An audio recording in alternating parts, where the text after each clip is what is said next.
Aqui no Amazonas, fiz mestrado e doutorado no INPA, né, trabalhando com a questão sobre dinâmica do desmatamento, questão sobre expansão da fronteira agropecuária e na tentativa de, através dessas informações, a gente elaborar modelos para ver quais seriam os futuros cenários, né, que poderiam acontecer em termos de impacto do desmatamento com a abertura de estradas ou qual é o benefício da criação de uma área protegida ou não ao longo do tempo. Bom, foi um desafio fazer essa fala aqui, porque eu não sou muito especialista em terras indígenas e povos indígenas, mas pela fala de alguns colegas pela manhã, né, pude aprender um pouco mais sobre os povos indígenas aqui na Amazônia, foi bem proveitoso. O título da minha apresentação é então, a importância das florestas na manutenção dos serviços ecossistêmicos na Amazônia. Essa apresentação eu dividi em 3 tópicos principais, né? O primeiro fala sobre o papel das florestas na manutenção dos serviços ecossistêmicos. A segunda parte é sobre quais são as ameaças que a gente tem tido na perda desses serviços ecossistêmicos aqui na Amazônia. E, por fim, a questão dos povos indígenas como principais atores na questão da manutenção da floresta. Bom, essa figura aqui, ela representa uma floresta, um ecossistema, que pode ser apresentado por uma floresta, e ela define muito bem a questão do que seriam esses serviços ecossistêmicos que a floresta fornece para o ser humano, né? Então, os serviços ecossistêmicos, eles são benefícios que são fundamentais para a sociedade que é gerado por um ecossistema, por uma floresta. E ele pode ser dividido, em geral, em 3 tipos, né? Ele pode ser de provisão, que, por exemplo, a água, o alimento e a madeira. Ele pode ser de regulação, que temos a questão do sequestro do carbono na floresta, absorvendo o carbono para evitar a questão das emissões de gases de efeito estufa. A gente tem a questão da importância das florestas para moderar eventos climáticos extremos e a importância do ciclo hidrológico, né? O papel da floresta na questão do ciclo hidrológico. E questão dos serviços culturais, né? Que tem a questão da recreação, turismo, identidade cultural, que é principalmente importante para os povos indígenas. Aqui eu vou focar na questão do sequestro de carbono, né? E mostrar alguns estudos que temos feito em relação a isso nas áreas protegidas. A princípio, é importante a gente saber onde que essa floresta está distribuída nas diferentes categorias fundiárias que a gente tem aqui na Amazônia. Então, uma parte da floresta, ela está dentro dos projetos de assentamento, né? Seja eles tipo tradicional, PA. Eles estão também, uma parte em imóveis rurais, outra parte em florestas públicas não destinadas, que são aquelas áreas da União em que não foi estabelecido um uso específico para elas, né? E outra parte muito importante está nas áreas protegidas, que são as terras indígenas, as unidades de conservação de uso sustentável ou de proteção integral. E aí eu vou focar aqui nas áreas protegidas, terras indígenas. Nesse mapa aqui foi um estudo feito pelo grupo de pesquisa do INPA, liderado pelo Euler Nogueira em 2018, onde ele mostra um mapa da distribuição das áreas protegidas, né? Então, aqui nessa cor, que ficou um pouco amarelo, né, são as terras indígenas. Mas a gente tem as unidades de conservação federais em verde, as estaduais, essa cor marrom, algumas municipais, que elas são bem pequenininhas, e as terras quilombolas, né? No caso, aqui temos um. Então, oi? As cores do quilombolas? Quilombola é esse vermelho aqui. Nessa época a gente só encontrou uma. Então aqui a gente tem o limite aqui da Amazônia Legal, né? E o mais escuro aqui, o bioma amazônico. Então a gente vê essa distribuição das áreas protegidas dentro da Amazônia Legal. E aí, quando alguns dados importantes é que esse estudo foi executado com dados de 2014. Então, até essa data, cerca de 2,2 milhões de quilômetros quadrados, o que representa cerca de 43% da Amazônia Legal, estavam dentro das áreas protegidas, né? E metade desse valor aqui eram terras indígenas, então cerca de 1,1 milhão de quilômetros quadrados. Então, em termos de número, a gente tem um total de 718 áreas protegidas, né? Desse total, 372 eram terras indígenas. Né? E quanto ao carbono? Então, 57% do carbono total na Amazônia estava dentro das áreas protegidas, né? Mostrando a importância das florestas dentro das áreas protegidas para conter esse carbono. E apenas 2,3% ele foi perdido até esse ano de 2014, conforme essa nossa análise. E vendo aqui a distribuição dessas áreas protegidas, quando a gente coloca o mapa de carbono, né, quanto que tem de carbono em cada área protegida dessa que foi analisada, a gente tem esse gradiente aqui de valores, onde quanto mais escuro, maior é a quantidade de carbono que aquela área tem.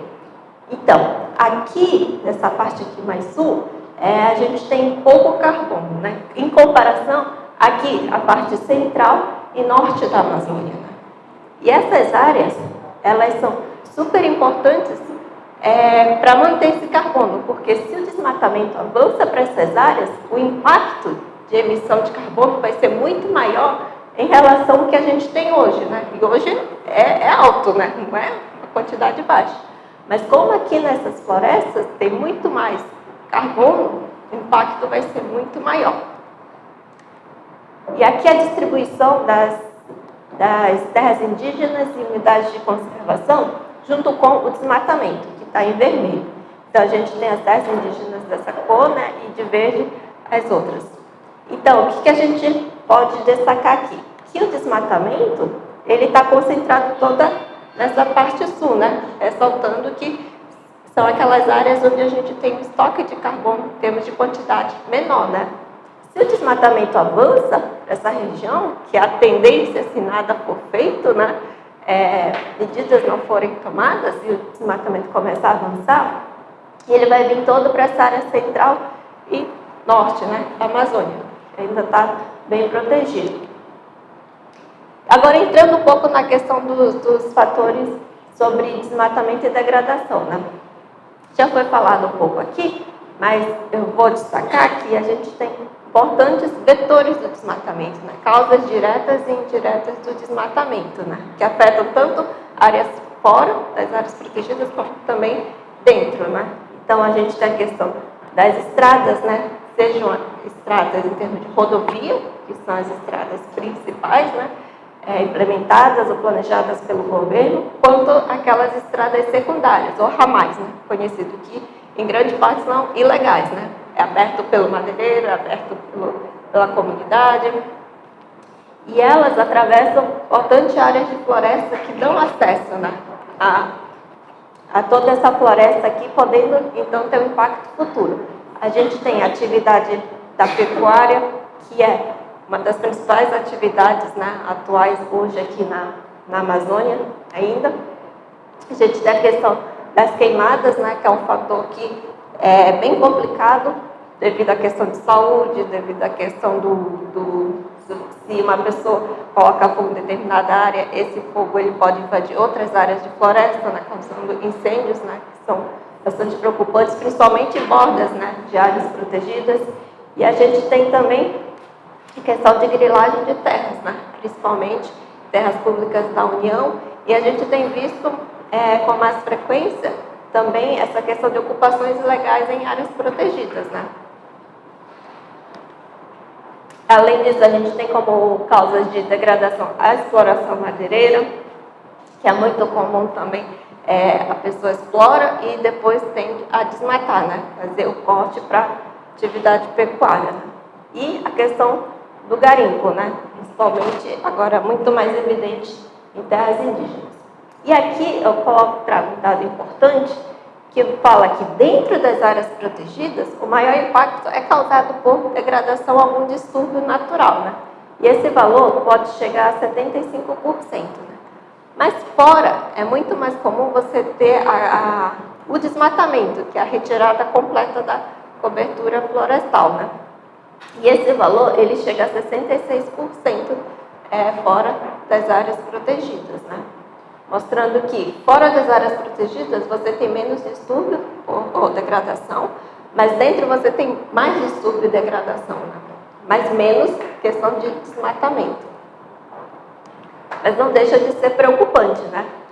E aí, as terras indígenas, ela tem um papel fundamental para tentar conter esse avanço do desmatamento, né?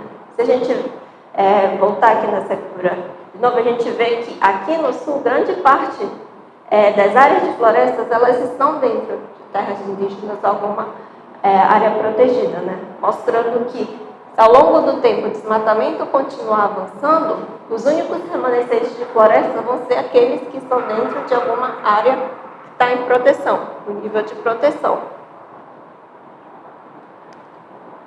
E agora eu entro na parte dos povos indígenas como importantes protagonistas para a manutenção da floresta, né? Aqui eu trago uma reportagem que saiu aqui no Veja, foi em 2021, que fala que a Organização Nacional das Nações Unidas mostrou que os povos indígenas são os melhores guardiões da floresta. Isso foi feito através de um relatório onde ele compilou diversos estudos que mostram que o valor inestimável dos indígenas para a manutenção da floresta. Esse estudo foi feito em uma escala bem grande, então pela América Latina e Caribe. E aqui eu trago alguns destaques desse relatório, né, que eu achei relevante trazer aqui para a discussão. O primeiro é que as taxas de desmatamento, elas são baixas em áreas indígenas ou comunidades tradicionais, né, onde os governos, eles reconhecem formalmente o direito territorial coletivo desses povos, né, mostrando que se há um reconhecimento oficial dessas terras, seja para os indígenas, seja para a comunidade tradicional, elas tendem a ter taxas de desmatamento mais baixas. Ou seja, grileiros, invasores, eles ficam mais inibidos em ocupar essas áreas ou tentar invadir de alguma forma, né? Por isso a importância de reconhecimento oficial dessas áreas, né? E a segunda é que uma forma eficiente de você reduzir essas emissões é, então, melhorar a segurança de posse desses territórios, né?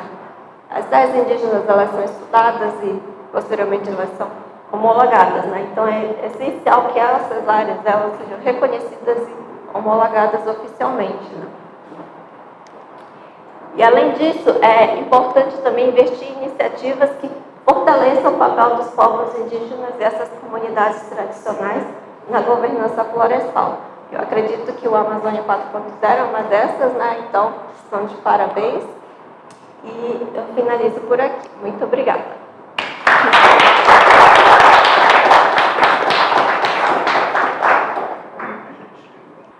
Muito obrigado, Aurora.